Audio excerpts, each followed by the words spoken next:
तर काल होता बेंदूर म्हणून सकाळी छान देवपूजा केली होती. मी ठरवलं होतं की आपण पण पुरणपोळी करायची आणि बेंदूर या सणाचं महत्त्व काय आहे हे आरवीला सांगायचं. मंडळी, आपण आपल्या मुलांना प्रत्येक सणाचं महत्त्व पटवून दिलं पाहिजे. घरी आल्यानंतर पुरणपोळीचा छान स्वयंपाक केला. बेंदूर हा मुळाचा सण मानला जातो. या दिवशी बैलांची पूजा केली जाते. माझ्या लहानपणी आमच्याकडे हौशा आणि छब्या अशी सुंदर 2 छान बैलं होती. या दिवशी या छान बैलांना सजवून त्यांची पूजा करून त्यांची गावातून मिरवणूक काढली जायची. आपण किती लकी आहोत ना की आपल्या आजी आजोबांकडे खरी बैलजोडी होती. आता आधुनिक तंत्रज्ञानामुळे काही ठिकाणी बैलजोडी नाही तर मातीच्या बैलांची पूजा केली जाते. शेतकऱ्यांच्या जीवनातील खरा साथीदार असलेला आणि बैलांप्रती कृतज्ञता व्यक्त करायचा हा पवित्र सण.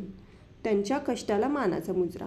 मीही छान सण साजरा केला आणि आरवीला या सणाचं महत्त्व पटवून दिलं. तुम्हाला व्हिडिओ आवडला असेल तर नक्की लाईक करा, फॉलो करा आणि भेटू नेक्स्ट व्हिडिओमध्ये. तोपर्यंत बाय, टेक केअर.